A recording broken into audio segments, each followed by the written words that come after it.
Recording. Good morning, everybody. Today we're doing a fantastic lesson in the progress that you guys have made with your offer. I'm good at that, hey? And so we've obviously, you guys have done the offer. You've got a great idea of who you're going to be working with and the type of things type of program that you want to offer these people. And today we want to talk about the Fast Start launch. So in essence, what the Fast Start launch is getting some clients on board so that we have some real people to work with. Okay, so basically, when you're selling your online program, yes. So your viewing is on, like, we can see the slide, the next animation ahead. Oh, okay. Is that better? There we go. I'm trying to work on a second monitor and I'm not very ambidextrous. So okay. All right. So yeah. So to selling your online program before you actually have perfected it and made it. So when you do this, you're able to get paid before the program is actually in completion, and you get an opportunity to prove whether your offer actually will work and if it's a proven offer. And you end up with proof with your clients. So I'm going to show you exactly how to do the Fast Start launch today. And the reason why we do it is that sometimes when people develop a course, even whether it's fitness or whether it's a training course online or whatever, they spend like months and months trying to perfect to have the exact thing that they think they're going to be selling for the next 10 years. And then the problem is the mistake they make is that sometimes they spend all that time in it and it's still not the perfect program.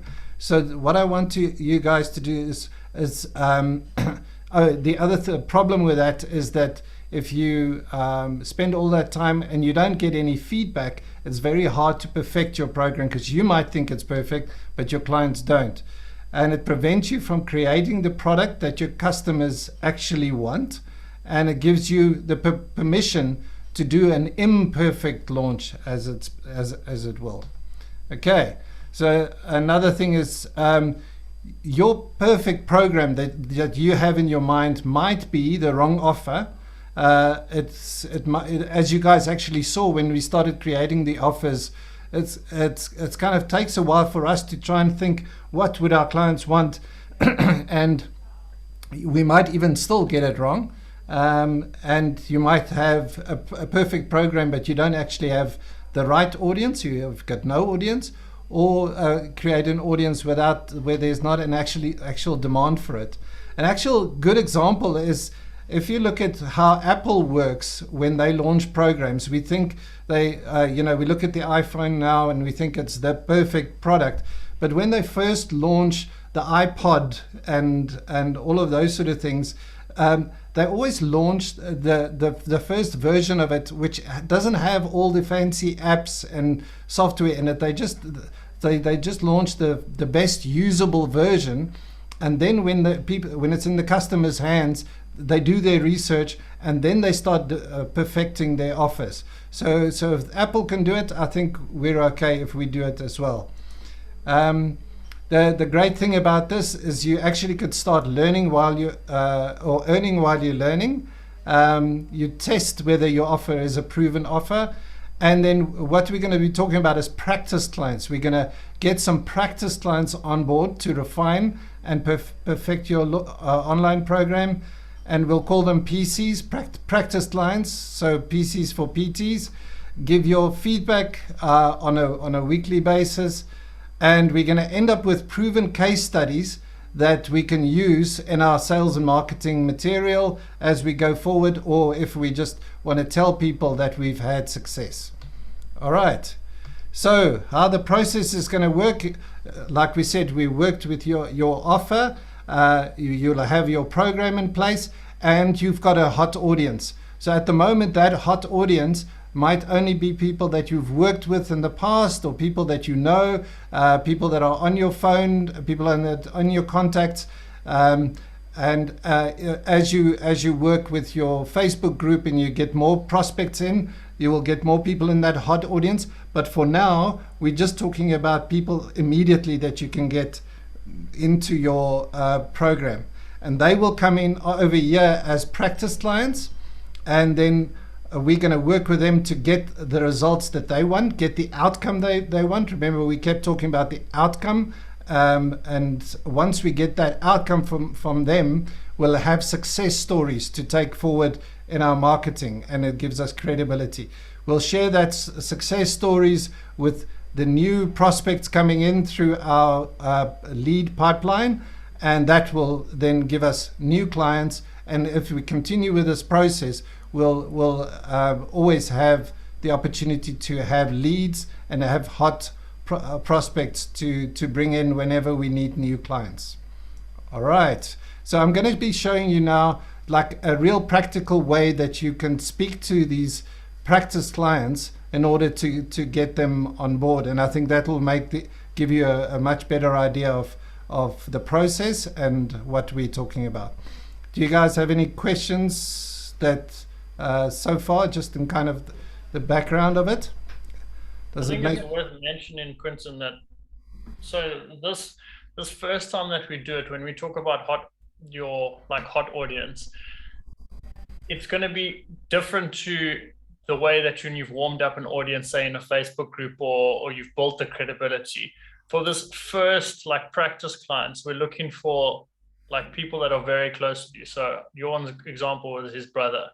If it's a family member or a best friend or someone that will give you more benefit of the doubt of saying that you don't have to have maybe previous success stories. Maybe this is even if you're just brand new to PT, Jorn hasn't got clients that he's worked on before, and you can just say look, this is what my new business is going to be. I'd really like to have the chance to work with you, and then they can give you feedback as well, because they know you, they already know you, and they trust you, and they already like you. And if you mess it up, again, it's the practice client, and it'll kind of just hold you accountable to, okay, I've messed something up. How can I fix it so that I don't do that when doing this as an established business? So for the first time, we're looking for almost friends or family, very close, in your immediate network. But later, then this process that Quinton's got shared here is more relevant to people that you've warmed up yourself, or maybe acquaintances and things like that then start to see what you do, and then they become from warm to hot. And then by hot, we mean someone that seen your previous work, or they like the information that you share on barefoot training or something like that, and they know a little bit about what you already do. And then it just comes down to, are we going to work with you, yes or no? It's not like you're going to have to hard sell them, but educate them on what you've done or what you do. Because if you've warmed them up correctly, then that hot audience is then going to be different to your brother or your mom, or do you know what I mean? I hope that makes sense. Yeah. And sorry, I have a question, guys. I'm a little bit lost in here. I know it's Tuesday, beginning of the week for me. What comes for me to mind, because there are different ways to look upon that, is that, are you talking that we will have a hot audience that is a friend or family member, that each time that we pop up link to articles or videos, we want feedback from them? And are you talking about constant feedback loop that we get after each session that we're doing with this specific hot client? I'm referring to your founders launch, or the founders members, just like what you and Jorn are doing for Quinton and I. We're asking you for feedback, and then that's how you can pretty much get out, refine the process for when you do your more perfect launch, where you charge your full price, for example. Obviously, it's always good to ask clients constantly for feedback, but I'm talking about the first time that you do it, ask them for immediate feedback almost as you're going through. Whereas in a later stage where you've kind of developed this idea or developed a system, I mean, it's always good business practice to maybe at the end of the product or the end of a certain time be like, hey, can you give me some feedback? But it's not going to be as back and forth. But we want you to kind of get that back and forth to refine what you are going to be selling, because as Quinton's going to share with you now, we're going to suggest that you do your fast start clients at a reduced rate. Okay. Well, if this is what you're referring to, I find it a bit challenging in my line of work because I'm working with energy, and I don't like to. You see, what we're doing it's a mind kind of work, and this is how we raise up to think, to analyze. But outside success determined not just by mind, and many people don't have yet the answer for that because it's depend on various variable. But one of them that I'm working is energy. And if I'm, let's say, taking a workshop of 4 hours, and every 1.5 hour I will come and ask the opinion, how do you think the process was? What was for you or not? Because I'm refining that or asking this kind of question differently. How did you feel during this practice? How do you feel now? How do you want to feel, differently? So I'm not so sure if this is what we're talking about, because I find that it's disruptive if I'm doing that during the session and not at the end of the day of workshop as a feedback, giving a feedback form that asking, okay, what stood up, for example, what stood up for you, what you struggle with, what you would like to see or hear or experience more in the workshop. Would you recommend to someone else? And if yes, why would you recommend to someone else? And I try to keep it 5-6 questions because no one have the patience, me either, to answer 20 or 100 questionnaires. What you're saying that we know we here now we're in a process of mental kind of process, okay? So it's natural to ask, but when Jon, taking his client and they're going to run barefoot and then the guy is going to do mindfulness, I mean, will he ask, for example, after the barefoot run for 5-10 an hour, so how did you feel before? How do you feel now, physically, mentally, emotionally? Or you will ask at the end, what stood up? So we had 3 parts for the session. We had beginning, explanation, and warm up. Then we went into the more embodiments, running, and then we went into mindfulness. I'm just taking you, Jon, as an example, okay? Because my process has a little bit more fine tuning into mine. So I want to understand specifically what are you talking about, tune, refine while we're doing that. We can do it with a family member. For me, it's going to be a nightmare. My husband, I mean, for him, I need to really tailor-made something complete. My client much more easier than him, okay? I'm not joking. Them, I don't need to do what I need for him because this doesn't work for him and it wasn't. It was good, but, and he doesn't say everything because he doesn't want to offend me. So if I'm doing what with a ready client, I'm not so sure to do it. So I'm setting a goal at the beginning or understanding where the session going to lead. And at the end, I want to find out what came up. Most of the time, if my session really good, excellent. If I was in their shoes, I won't want to say anything because it's not a work of the mind. It's work of the energy that we are having at the moment, or influence, or it's created because of tension, stress, misunderstanding, fear in the country, whatever it is, and how we carry and how we function in our daily basis. So I'm a little bit confused with what you explain now.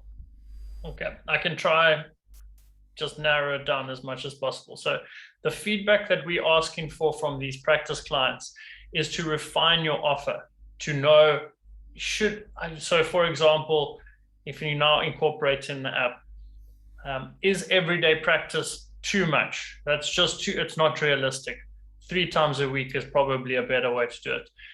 The feedback that you're already asking from your clients, I think it's because you're still in that phase of working your offer, your breathwork offer in. Because say for example, now you had 100 clients, Alit, you wouldn't be able to ask them the amount of feedback, even if it is 6 questions from 100 people. So you're kind of in that feedback process with your business where you are personally. But we're talking about with this, just your offer as a whole package. We want you to get people on the app and using it, and then get feedback from them saying, how did you find using the app? Was 5 times a week too much? Was 3 times, do you think is more manageable for someone with a busy schedule, for example? And so that you can refine your actual offer. It's not about asking them feedback and being disruptive. It's finding out if the whole process now is valuable to them. So for example, if you're now just doing Zoom sessions with them now, and now you've added the app sessions as part of your offer, you're going to be asking your practice clients, or even the clients that you've now converted to and upgraded them onto this offer, specific questions about how the process is now with the extra things that you've added. So for example, the app. So you're asking them about how to refine, you're helping them refine your offer so that when you package it and you charge what you should be charging, the kinks are kind of worked out. Okay, so this is what I'm doing usually at the beginning of a session with them, that I refer it as a homework, and the app going to be for premium client. I'm not going to offer the app, for the 4 session client. This is where I'm still struggling with the offer, but I will come with that. So beside of the app, as you're giving them to the premium one, because to those at the beginner, you have the session one-on-one. You're giving them maybe link to an article, you're giving them the nutrition, like in your case, and are you giving your client from first start the app, whether they are premium or let's say starter pack client? Is it? Yeah. So what I've done is, so how is your offer is upgraded to the premium one? What is different beside of them being longer time with you and committed for longer time? That's the only difference, because I found that what I found through my experience is, if I let people pick and choose things that are actually essential to hold them accountability, they would rather not pay for that. But then my whole offer and my whole product that I'm giving them is less valuable, because I'm not actually giving them the tools that they need to succeed. It's like if you give people too many options, you're actually letting them take something away from what makes your service work. So my premium is just a longer time. I've with giving options in the past and making those mistakes, I would highly recommend that your baseline or core offering, that I call it, has to include everything that they need for them to be successful. If you give them the choice to pick and choose, they're going to take the things that is most convenient for them maybe, but at the end of the day, they're not going to actually get the results that they want. Okay. Does that make sense? Yes, but sorry to interject. I think that you do what you do not because of that. I think because your industry actually promoting to a larger degree, maybe not very much in South Africa, to use your training program, your nutrition program, and the app from the start. Now, in my industry yet, there is not something like that. And if I want to make my offer more lucrative, I need to have something that will be an additional. And with regard to health accountability, I do hold them accountability, because once a week I send a message. Then they reply or not reply if they did a homework or not, and I'm asking them to send me, feedback. But you're absolutely right. What I'm going to do when I will have 100 clients, I won't be able to cope with that, even with an assistant. And this is the trick, okay? When I will have that kind of switch into more than 10 or 20 clients, even more than 20 clients, I won't be able to handle, that way. So you're saying from start, okay? Okay, I'm still, with my offer, I'm still need to think. Thank you, sir. Sorry. Thank you, Quentin. Okay, and just what I would suggest in your example, or in your situation, yes, is instead of going to friend and family member, you've already got existing clients. So to your existing clients, you can say, I am giving you I'm adding something to my offer that you can get. It's going to cost an extra 1,000 Rand a month. But for now, while I'm refining, I'm going to offer it to you for 500 Rand a month, for example. And then you see how many of your clients take the extra offering, and then you use the app on them. And then you ask them for feedback, how now things have changed with extra accountability, or with me having step-by-step videos that you don't need to be there every week for example. Does that make sense? Yes, I do. Just have a question. Those apps that we're going to provide to our client, do we pay a once setup fee, or it is changing by the number of the user? It's changing by the number of the user. Okay. And when you put your offering, this is what you calculate in that, your client using the app, and you're paying for this client that's using the app. Am I right? Yeah, but you always need to obviously add some extra. You can't make it like direct. But once you hit a certain threshold, like it's not very expensive to I see. like it doesn't have to like scale. You have to give yourself that leeway of making that payment, and it is quite easy to make that payment off of like 1 or 2 clients, for example. Okay. And after they finish with you the 3 months or the 6 months, are they still able to use the app? Are you uploading for them a new program, or they're referring, or the first they can use or not use? So if they cannot use, they cannot use. But if they use, they're just referring to past work to continue to stay fit. How does it work for them? Yeah, so for me, if someone's not on my package anymore, then I deactivate them, for example. So they don't have access to the app anymore. As part of my service, the app is part of the service. So when they're not paying for the service, then they aren't able to access it anymore. Good. Yeah, those are great questions, Ilad. Thank you for that, because I think those are the sort of things that are the practicality of where we want to get to now, is we actually want to start doing it. So we need to know exactly how the app works, what your offer is, all of those sort of things. So that when we get into the next slide I'm going to go to is literally a script. Sorry, I mean a script that you that you could use with people. But this script, I think once you've gone through it, you'll see it almost explains the process as well, because you're going to be explaining to your practice clients what your process will be. And just looking at this graphic here, one little correction that I would make. Obviously, once you get new clients over here, that they're not going to become practice clients, but we're going to move them straight over there to start getting results for them. So this is going to be, these clients is going to be full paying clients. They're not going to be practice clients. Okay, cool.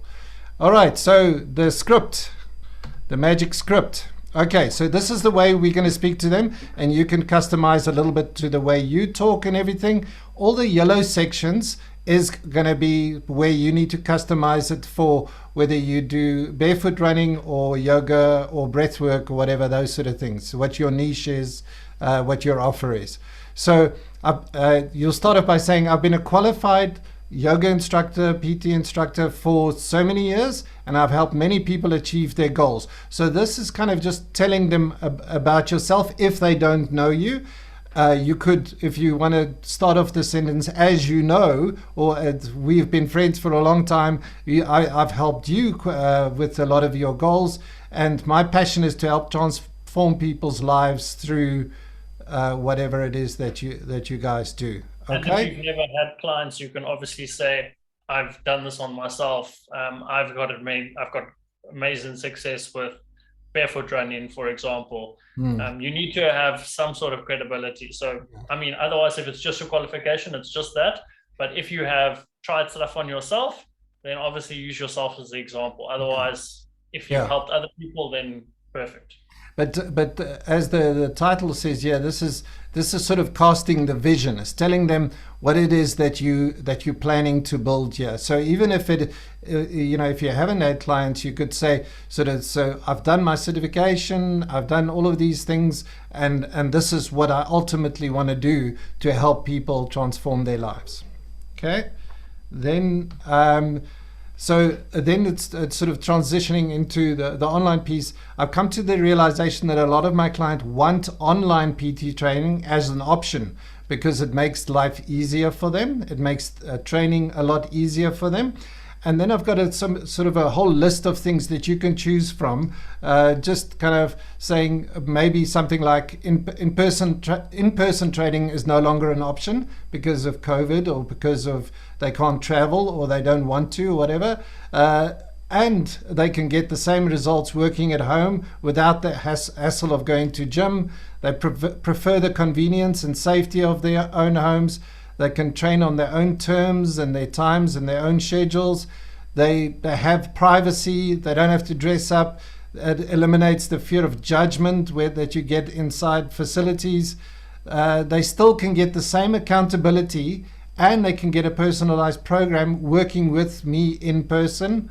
And they get to train with a qualified professional me in a more cost-effective way. So literally, I wouldn't recommend listing all of this to them because then you're going to be in sales mode. It's going to sound like you're pitching a sales pitch to them. But just kind of internalize some of these things if they're practical, if they work for your program, and then just talk around that. So basically, what you're doing here is telling them why you're telling them about your vision, and you're telling them why you have decided to go online with your program. Okay. So most people would understand that, I suppose, with the times we're in, but just kind of give them an idea, and tell them that it's actually exciting because it's an opportunity for you to provide more value for clients than you've been able to before. So it shouldn't be I guess I'll have to do it because of COVID, and I prefer to do in-person training. You actually have to sort of sell yourself on it a little bit, so otherwise you're not going to get clients to buy into the process as well. All right? And then the next step is to tell them about the process, or where you want to go with this. So you could say something like, I enrolled in a course to learn the best way to do online training like a pro. Okay, it's a 3-month practical course, which means I have to learn on the job. I will initially be taking only 5 practice clients.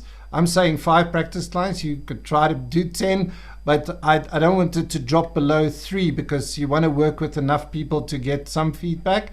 I'm going to take on 5 practice clients to work with to achieve their goals. So if you already at this point know their goal is to lose weight or get stronger or to gain energy or improve their breath work or whatever it is, you're going to be talking about that to achieve their goals, to lose weight, to get stronger and improve their lives. And I'll be doing this by applying the cool techniques that I'll be learning on the course. Okay, so then you basically make the invite, and I'd like for you to be one of my practice clients. Okay, so then you'll say, I will coach you through my unique program. So you could talk about your program itself, your yoga, your barefoot running, the way I do things to get the outcome you want. So always refer it back to them and what they're going to get out of it. The outcome that you want, you'll still get 100% what you are looking for, but I'm going to get the benefit of working with you during this process as I'm creating my online training in real time with you. So it'll consist of, I'll work with the app, you'll get a Facebook group, you'll get live trainings, you'll get nutrition plans. So whatever your offer is that you've developed up to now, remember the yellow sections is up for you to replace. Plus, you will also be getting a lot more valuable stuff when I learn about during the course and I add them. So So there would be stuff like if you got a printed out program, or you've got you add a nutrition plan that you didn't have in the beginning, or you doing the articles and all of those sort of things, the bonuses and things that we spoke about during the alpha. Okay, so if you're wondering what the catch is, so this is where the win-win situation, and they're saying, okay, yeah, what's the catch?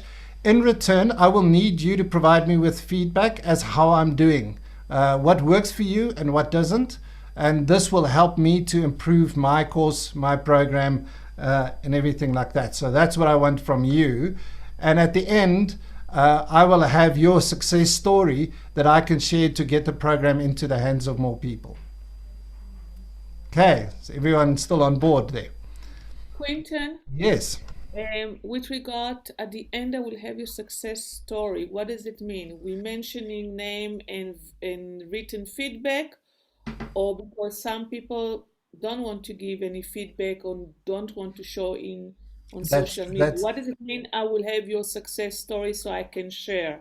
Okay, good question. So whatever format that person is happy. So you say at the end, I can, for instance, tell people about my first client that I worked with online, and she managed to go from her before story to her after story, and now she's tranquil, calm, she's achieving more, she's more productive because of the work. So it doesn't have to be personalized. Obviously, it'll be great at that time if the person is so happy with you, they wouldn't mind just shooting a quick video on their phones, or just writing a little story for you that you can use, or even going into your Facebook group and writing a little testimonial for you there.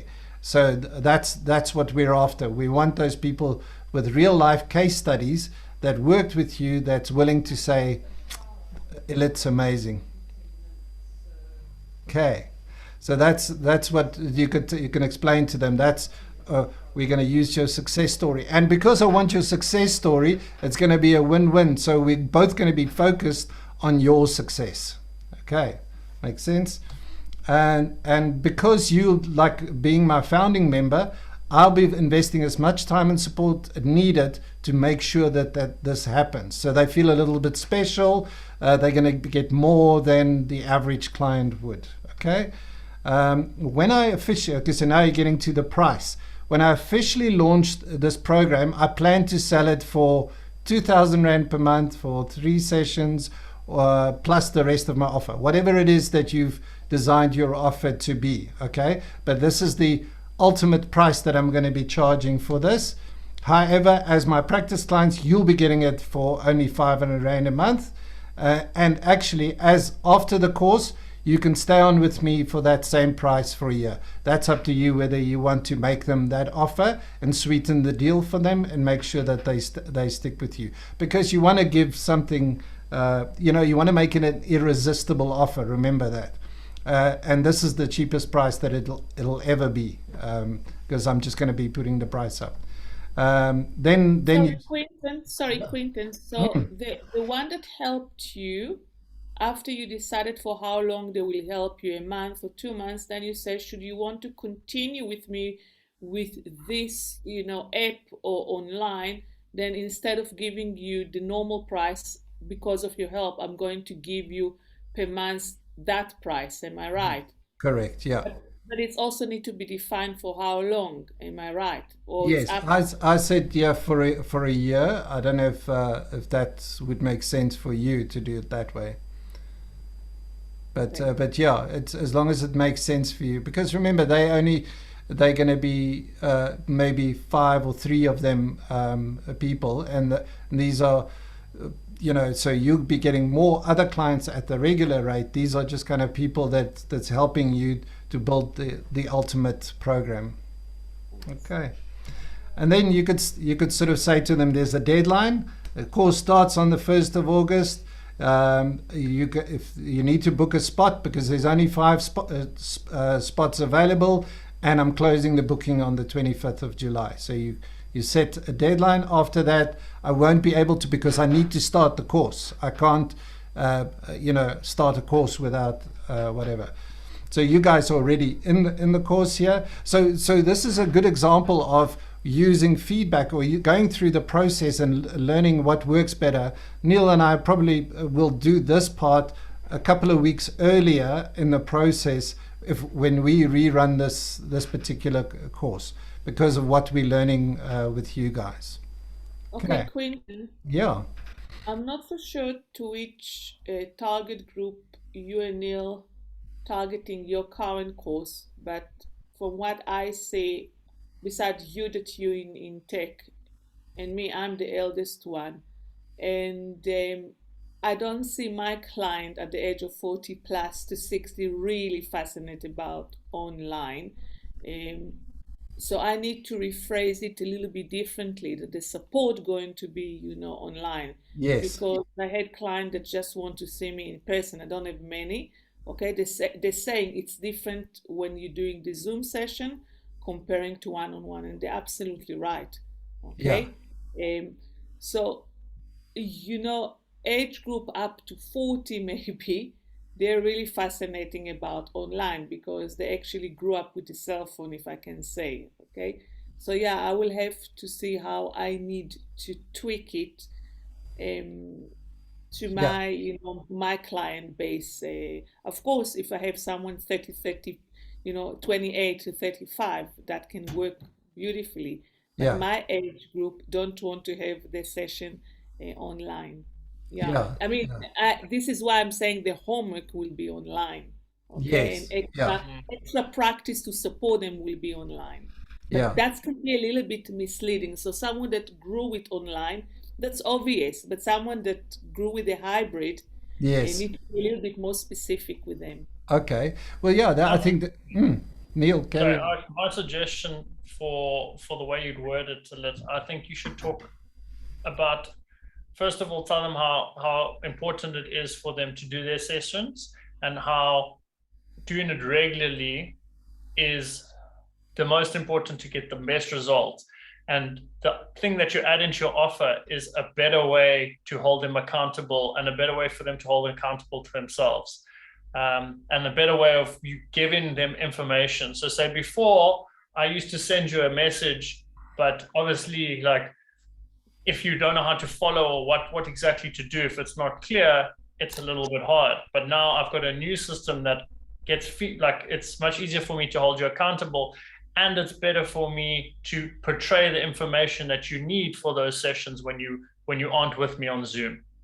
So I would talk about accountability, that you're adding a better way to hold your clients for themselves, to be accountable to themselves and accountable to you, so you know how much, like, if they actually are progressing or not. Because you might have a client that does their Zoom stuff and then does nothing else. And then after your package say, oh, I'm not really feeling less stressed and it's not really working for me.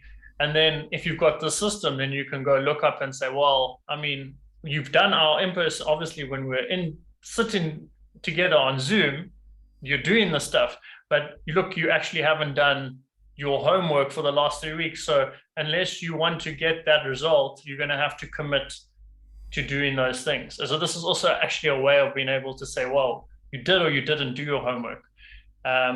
So that actually helps them, and it helps you. If someone doesn't get the result that they're asking for, then you can always go back and say, well, look, you didn't actually, hold up your side of the deal. But when you're talking just about the offer, I would refer to accountability. Don't say, oh, it's this online thing, because like you said, people maybe over 40 won't resonate with that. You can just say, I've got a good way now that I'm adding into my business to hold you accountable, and so you can be accountable to yourself. Yeah. Well, so it's more, some people also don't want to hear, it's more supporting you in the process. And for supporting you in the process, you need to invest a little bit between sessions, and this is how it goes. So exactly. I suppose another way is maybe I want to use more practical and modern and online tools to make sure that I get you to the outcome that you want. Thank you. Yeah, Johan, how do you think that you would word this best to your client? Just say, like, your ideal client. So imagine your ideal customer. how would you communicate to them that the process using the app and using these online systems, how would you say to them that this is going to assist with the process? Like what wording would you use? What do you mean with assist to the process? So by having the app, so instead of so say you get clients outside of Belgium, how would you, with what you know now, well, how would you word it to say that the app is going to help me guide you, or what do you think that you're going to focus on saying? It would come down to because it can measure your like if you've done it or not, and like it can keep you accountable to actually performing. It would be able to easily communicate between the two of us, as in the accountability. Can you also send videos through them?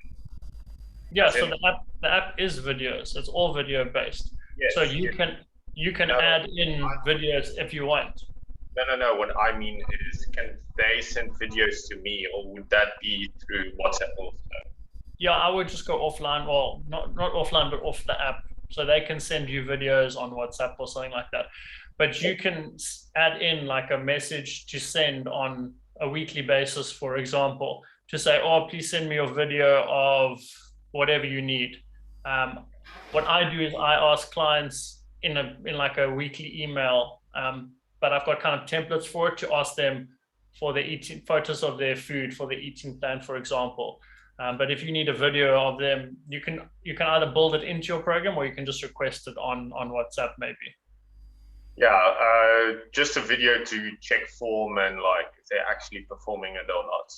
Like that. Do you check form, or like do you just let them do? Let them do? Sorry, yeah, let them like. So with checking up on people's or doing fitness tests, I generally ask them for videos of them doing the fitness test, and in the fitness test you can generally see if someone's body, like if they're doing their foundation movements, for example, their squats, their push-up and their sit-up. In those videos of them doing those foundation movements, I can tell if they know how to work with their body, because it's such a compound movement. But after that process, I let them just follow along with the videos. If someone can't do those movements properly, then I'll ask for more feedback, like ask them to record certain things. So for example, with one of my clients that I recently got now on this corporate package, the one guy wants a very specific outcome, but he needs to be able to build muscle, because he's trying to gain weight. He's always struggled with that. So he didn't actually have enough weights to be in the right zone to get to the outcome that he wanted to. So I needed him to do tempo movements. And if you don't do a movement correctly and then you do a tempo, then there's a big chance for injury. So I got him to send me videos of him doing it without the tempo, with the weights that he has, to see if I could say, okay, do it or not. So it becomes discretion, but there should be a foundation thing that you always ask for. And for me, that's when someone does a fitness test, they must record their squats, their push-ups and their sit-ups, and then I can be able to tell from them, will they need to be followed up and checked, or okay, cool, they know how to move their body, their proprioception is good, then I don't check up on them again on form. I just let the video coach them on what they should be obviously focusing on. Okay, that's good. Yeah. One more question though. How many clients can we have on the app now, like as practice clients? At the moment, you can have as many as you want. I'm paying for extra slots at the moment. So if you need any, if it says there's not enough, which I don't think there will be a problem, you can always just send me a message.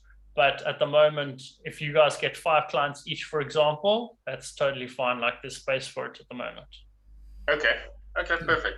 So we challenge you to break the system, Jorn. Get as many as you want. make Neil pay for more. Guys, I just want to mention to Jon, Jon, usually people coming to you to help them and they won't lie to you, okay? 3 questions can spot if the person you know did his workout or didn't do his workout. They not always need to send you a video unless you know you're dealing with clients that always want to be in the camera. So this is something else. But if you ask them, did you do up to our meeting A, B, C, D, and how often did you, and how long, how did it feel, what motivated you to do, what didn't motivate you to do, they will give you the answer. People, they want to work and improve themselves, so they won't lie. So not always video. Yeah. It's like you checking them.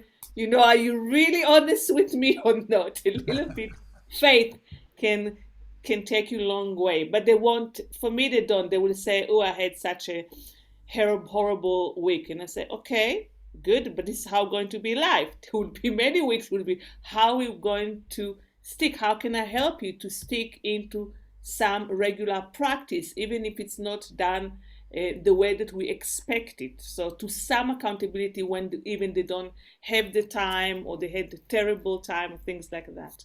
Like me, I can't do much of train me, you know, homework, and I'm still wrapping my head around the offer because my head in all different places. But I know I'm committed to come into the session almost every time. So yeah. Cool. And also a nice thing when you can't ask them individually, the app tells you the amount of time that they spent on the workout. So it tells you that, I mean, unless they sat with their app open and they're just like, it would be like very difficult for them to do that. So say you've got 30 clients, as the session gets ticked off, when they give you their RPE, which is their rate of perceived exertion, and the place where they can give you feedback, it'll tell you the duration of the session. So obviously, if you can have the time, like Alit said, the person probably won't lie to you. You can just ask them. But as you get a bigger client base, just by clicking on the workout that they've checked in, you'll be able to see how long that took. Okay, that's interesting. Yeah. That's then a good way. But on Elit's case, like, people do lie. Like people lie about doing a workout or eating perfect food or doing their meditation all the time. It's like some people, like, they want to look better than they actually are. Or they lie to themselves. Yeah, they lie to themselves. Yeah, 100%, but they will do it. Yeah. So sorry, Jon, that this is your experience. Really sorry. You need to ask yourself what you're lying about in life. It's not a direct question. Asking people that lie, but I actually, maybe because when I come, I can't direct, like, the message is don't mess up with me because I can read you, you know, toes to head. Okay, they don't lie, but I didn't find anything to lie. I find people don't want to say the truth, and then I'm encourage them and let them to be safe, and the truth is not the workout. The truth is that what prevents them to commit, because this is the real challenge. Okay, what really could prevent them to commit? What are the excuses that they're sticking into that prevent them to commit? So for me, for example, to start everything new take forever. So I don't want to deal with that because I can't wrap my head around that. It doesn't come easily, you know, to me. Some people to start new come easily, and then to build up, they're struggling with the building up. So that's an interesting story, guys. No, that's perfect. Don't listen. Jon is a great guy, okay? So it's not about being a liar, okay? It's a great guy. It's going mindfully more deeply to yourself. Yeah. You understand, Jon? Yeah.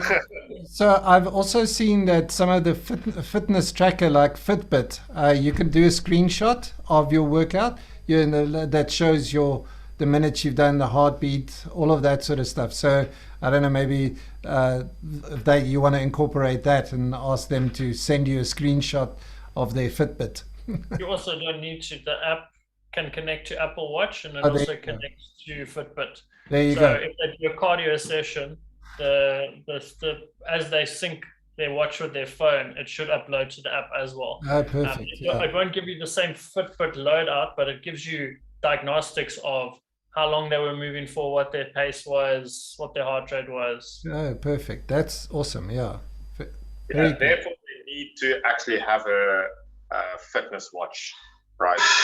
They don't have to, no. So if they don't have a fitness watch, if people track other way, like if someone doesn't have a fitness watch or whatever, all I ask them for is when they do cardio sessions that they just track the amount of time, for example, that they ran. Or I just asked for like the bare minimum diagnostic, which for me is either if they know how far they ran, if they've got a route they know how far, or if how long that they took to run, so that they just check that in there so that I can see. And then the app keeps track of that time, and then say they ran for 40 minutes this week and 45 minutes next week. If they track 45 minutes the next week, it will say, personal best, you ran five minutes longer. Okay. So yeah, it'll keep track of those things as well. Right. Okay. Yeah, but there's also lots of running apps like that as well. Like you don't need a watch for it anymore. Yeah, you can run with your phone. That gives you diagnostics as well. And then if your phone doesn't link to the app, then as you check in the system, you can just look on your phone, whatever things that you want to keep track of. Maybe it's your pace. So then ask them for the pace each time. Depends what you want out of the session. Yeah. Depends on the focus of the session, of course. Correct. Yeah. Good. I'm loving this. It's all nice and practical and real life stuff. Good. So just to finish this off, you always need to have a call to action, right?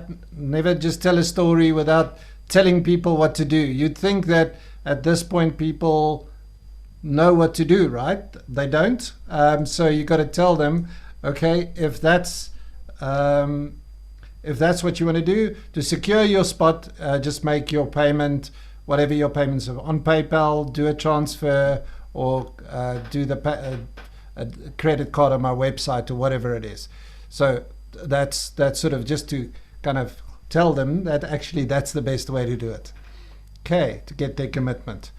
So that's basically it from my side. Neil, you've got some sort of practical ways to with emails and templates and things like that you could share with us? Yeah, I mean, for this launch, I would just list out the people that you can think of in your immediate situation, or your immediate network that you would like to prospect. So if it's family or very close friends, it's very important to keep track of them. And what I use is the 3-strike rule. You don't want to bug someone and like nag them, but you also want to give them benefit of the doubt and follow up with them, because people do get a bit distracted. So just following that process that I've already outlined for you in terms of have that script and then like send them either a voice note or phone them. I would go through that and then keep track of which people that you've already sent messages to, and then list, okay, I followed up with this person 1, 2, and 3. I go with a 3-strike system. If you followed up with someone 3 times and they either haven't gone back to you or they keep saying, oh no, I can do it later, oh no, I can't do it now. If they do that 3 times, then you just go to the next person. And then when you do this fast start process and you add them to the app, and you've done things like you've sent them an email or you've collected their information in terms of their PARQ forms, like I've suggested, and like waiver forms, for example, you can keep that message. And so that when you do it for the next time with a client, you don't have to restart and redo everything over and over again. So I can share my screen and show you an example of what I've done. So for here, I've made a little folder in my emails called templates. And then, for example, here, welcome to the Academy. So this is my email there that I can now, once I've done this once for a client, you can keep this like in a folder somewhere where you can access it, and it's already got the attachments in it. So all I have to do now is forward that, and then I can add in their name, for example, and then tell them whatever that you want to be part of your like welcome email. So for example, Mine is, now that I've got that Facebook group, I've added in, we'll be adding you to a group where you can like stay in contact with other clients, for example. But my point is, once you've done this once, you can keep that as like as a template for yourself, so you don't have to rewrite the same things over and over. So once you try and getting people into your process, you can actually keep them as like a little template. And then as part of my services, for example, I've got a first week email. Okay, so this is after the first week, I send them this email, and then this has got a coaching video in, for example. And then I've got this for like week 2, week 3, week 4, week 5, whatever. And then, so I don't have to keep on retyping these same things over and over again. So it's just a nice little way that I keep track of things. I just make little folders in my email. And then once I've sent someone once to one person, I keep it aside so that I don't have to continually like send them over and over again. And yeah, then you can keep track of obviously all of the people that you've sent emails to in the past to make sure that, so I've done this in the past and I've had lots of clients to make sure that, to check up on if I've sent them the email, then I keep it aside so that I know that I've kept record that I have sent them. They can't say, oh no, you didn't send me like this information. I actually keep all of this in folders, for example. So you can see this is from past clients. There's a lot of emails here, but I keep them all together so I can tell where they are in the process. For example, if I've already sent them week 4, then I know week 5 is next. That's just, but obviously for now, it's nice to have a little folder like for templates, and then keep things together where you don't have to like reattach the attachments. For example, it's here, it's ready to go. I just have to hit forward. I have to add in their name, and then basically that's done. So once you've got them in the process, the practice clients are so that you can kind of build up this information as well, so that you don't have to, obviously keep in mind that you don't have to repeat it over and over. I hope that helps. Sorry. Yeah, go Elliot.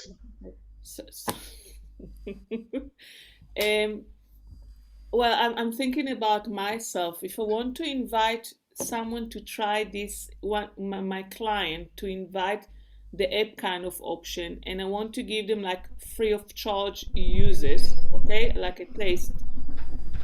What would you say will be the period of free of charge? Beside of afterwards, I will give them special because they give me along the way feedback. What would you say this period should be? A month or? It depends on what package they've got. So if the person is on a six session package, then maybe give them for, I mean, that's up to you, but I would suggest enough time so that you can actually notice a change. So if it's a reoccurring client that you've had for a long period of time, I would give them at least 6 weeks, for example. If you feel that that's too short, I think that's enough time to trial something. But yeah, from there, it depends on what package you sold them. So it's hard for me to kind of give you advice on that, because your packages will be different to mine. But I think a 6-week period would be a good trial for yourself and for the client, so that you know if it's something that's valuable to them, and it also gives you enough time to make mistakes and work out the kinks type of thing. Thank you. Sorry guys, as you spoke this weekend, it didn't. This is why I say how energy does work. Okay, and when it doesn't come to the mind. Okay.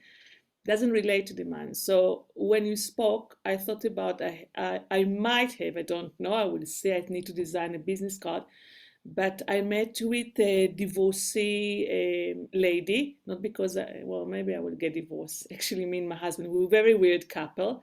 Okay, we put everything into place should we want to separate financially, because I'm very anxious as I'm not meeting ends, okay? And in the session, towards the end of the session, she told me like this: I think that you would be very good to my client. And I was like, okay, how I'll be, because we spoke about clearing energy. I asked her how she clearing energy after she heard my vomiting out, okay, and she didn't know, and I gave her, an ideas, and I have much more ideas. She said, actually, whoever come to me really need to clear the energy. So maybe you can do whatever you do it, in that way, because my current client, I don't see anyone committed, to 10 session, even if they're paying. I present the full session and I see a success or relatively a success, but it's like dead zone. So maybe this is a different avenue where I can here put my offering as people don't know me, okay, but they get a referral from a mediation, a mediation lawyer, and then I can put my offering. So that was quite interesting because I have only 3 committed clients that, renew their membership or renew the session with me, and it sells as a phone, a package. So this is what you're saying. I thought that, okay, if I want to the brave one that come from divorce, because divorce, it's a horrible process. No one can even understand. I mean, we're saying yes, but we don't understand what the person has to go through to be resilient and to rise up in life, okay? So this is why I ask you for how long. But thank you so much, Neil, about it. And that also gave me a hope how I break in the mold of the people that I know. And I just hear it's not the right time, which is a perfect time, okay? Or we don't have money and all those kind of excuses. So yeah. Very good. Not relevant. They are relevant. Very good. Thank you. I have another question, but more for Neil. So with those park use and health indemnity forms and so forth, I got one from Elliot as well, and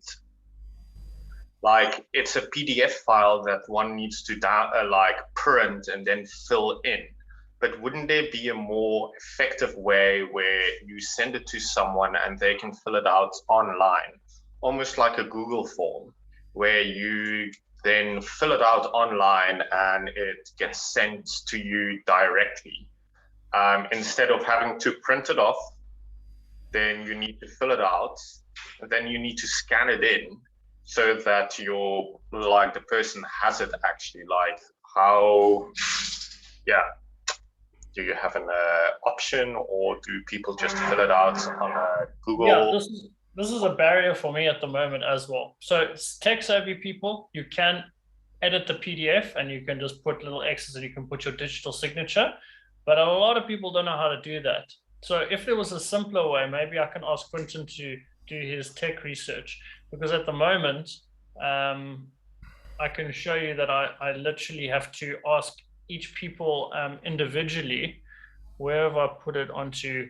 Converted, ParkU form. So when someone is actually attached and sent me their thing, I keep track of it, obviously, but most of these forms have all been, so these have been full. Some people print it out and sign it and send it back, but it's not very effective. So, I mean, I keep track of this only when I put them in this folder. I know that I have all of their information, and then I don't begin my service until this has been done. So on my checkbox, if this hasn't been sent back, then I don't actually do the thing. But I agree with you. It's a headache for me when I have to sign something and I have to go. I've never owned a printer in my life. Like when I was living with my parents, I used to use their printer. Ever since then, I have to go to the print shop and go print it out and then sign it and scan it. So if there's an easier way, or maybe I should actually just put a little quick video guide, maybe a couple of seconds, to say, this is how you edit a PDF. And so you don't have to print it or whatever yourself. Maybe that's another option, but it is a hassle. And well, we could have a look at, Jorn, if you're familiar with Google Forms, it's pretty easy to put the questions and things there on there. I just need to see if there's a signature option, or we can see how we can create, if we can create a standardized PDF, Neil, we can maybe provide it to the guys. Yeah, no, because that would be something valuable for me as well, that I've always I've always found like people are just like, oh, forms. But I make sure that I send them the forms that they need together so they can fill it out together. I don't obviously send them the one form then and the other form later. All the paperwork that gets done together. But yeah, I think it's a problem with my business as well, because sometimes it's a hassle. Like, oh, did you get the forms? Like, you want to get them started, but the way I make sure that they do it is I don't start their service until they've done it. Yeah. And yeah, so that's the way that I've made sure people have done it. We'll fix it. But it is a hassle. Yeah, I've looked into Google Forms already, and there's not an option to sign, but you say your name to say like you agree to what this is. So I just wondered like how you guys are doing it. So it's also the printing out. A lot of places is happy with that as a signature. If you literally just say your name or literally type in your name, and that's usually acceptable. Okay. Yeah. So I'll look in that a little bit more, because I find it quite ineffective to. No, it is. Out and then like it needs to be scanned in again. Not many people have PDF editors either. So as a program, I don't need Adobe or so forth, and like not many people have that. They only have viewers. Okay. All right, we'll look into that. If you want to share the form with me, then I can play with it on my side as well. Okay. Yeah, I can do that. So the example that I was looking at earlier, this lady had filled it out digitally. So it's possible to do the whole thing digitally. But again, like you said, lots of people either know how to, because if you have Adobe, you actually can edit the PDF. You can add checks to it and stuff like that. But I don't know what other readers people use, and maybe that won't have it. So maybe Google Docs will be something that everyone will have access to. Okay. Yeah. Cool. We'll figure it out. Yeah. Great. Perfect. All right. Well, that's it. Elet, you're on mute. Elet, you're still on mute. Sorry, guys. So I think it's very, very relevant. Thank you. I do have a printer, so I never suffer. And whoever doesn't, they're finding the workplace to have a printer and use it, But it's a very, very, valid one. And I think it's going to make life easier. And still, I think that, Quinton, just check. They need signature. By the law, you need to have signature and not your own unique. Okay. And not just that, because anyone can type the name. Signature is quite unique to everyone. Yeah. I know the bank now, because I need to fill form with driving nuts, those with the endless form. They actually have the option of that you really with your fingers signing. It's so awkward. Oh, yeah, that's. So my signature is a little bit different than the electronic one. Mine is completely different. Yeah, it's very, very valid what you are saying. I would love to do it. We will make, this I would love to learn online. This will make life simple. But thank you. All right. Okay, guys. Well, thank you very much. Next session. I hope not in 2 days' time, guys. I can't do that. Okay. Today's Tuesday. Yeah. All right. What do you guys want to? We could just have it on Monday again, just to get back into the routine, because I do want you guys to go out and make the script your own and go get some clients on board, because that would be amazing if we get back on Monday and you say I've got 2 clients, I've got 5 clients. That would be brilliant. Well, I won't have 5 clients. If I will get you to agree to that, I will be very, very happy with that. I'll have 10 clients. Okay, yeah, 10 clients. You have 10 clients. You're going to break. Go on, I would love to hear that. 10 clients. Break Neil's system. Good. Okay. I think if you can prospect or ask 10 people, whether they say yes or no, have that done by Monday. And if they say yes, then obviously you just need to follow the process in that video to add the client. You know how to add them to the app.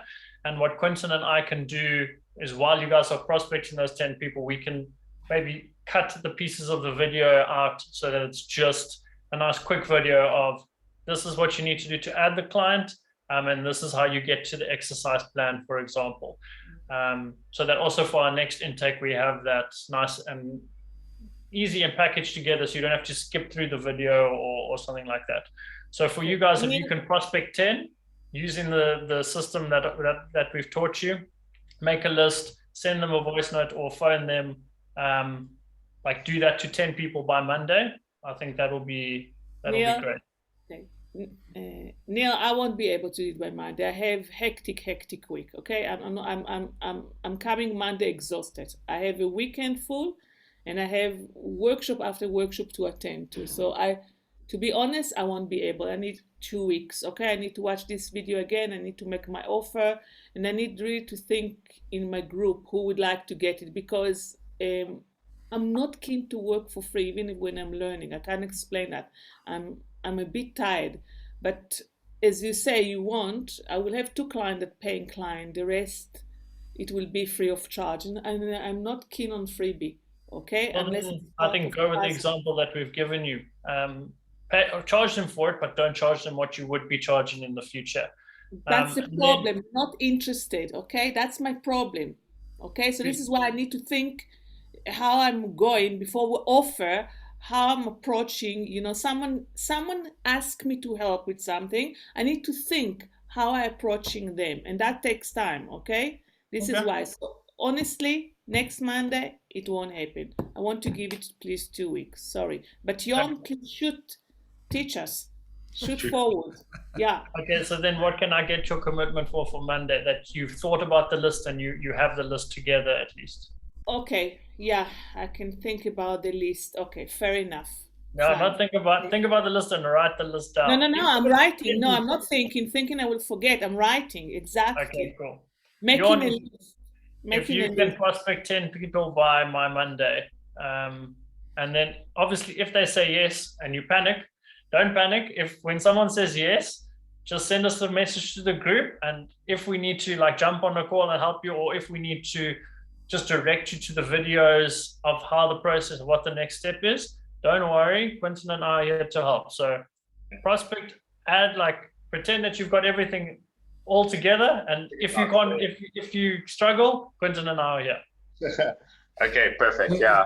So yes, that's the beauty of this launch is as if you tell them they're practice clients, if they ask you something and you don't know, you just say, I don't know, we haven't learned that on the course yet. No. No, the best answer, it doesn't work. There is some issue sometimes with the app. I'm coming back to you within the next 12 or 24 hours. Never say I didn't learn that. No. You need to sound always professional. But that's why I'm talking about this type of launch. You're giving yourself a little bit of breathing room where you're not telling the clients, I've got it all worked out, I'm perfect. No, I know, but people don't have time to go if it's working or not. I will try to attempt, and I will leave you guys, whether you're giving me as an attempt. And this is how I consider people. People time is quite pressurized. But Jon, maybe you're 27, what you say, you were coming home, food ready, it's different kind of case. People not patient, people won't click. On the third time it doesn't click, they not continue. Okay, this is the society we created. So I like to see the different approaches. So that can be your approach, Lit, but Jon, you 100%, especially if you prospect them in the way you're a practice client, you can say either I don't know, or I'll wait, just let me get back to you, and then just ask Neil and Quinton, and then you can get back to them. Yes, I don't like to say I don't know. Whichever you choose your approach, it's up to you. Okay. All right. Thanks. Cool. Thank you, guys. That sounds awesome. Yes, bye. We'll see you on Monday. See you on Monday. It's 5:30, right? Yeah. Perfect. Thank you. Maybe I will surprise you even. Bye. Still recording. Okay.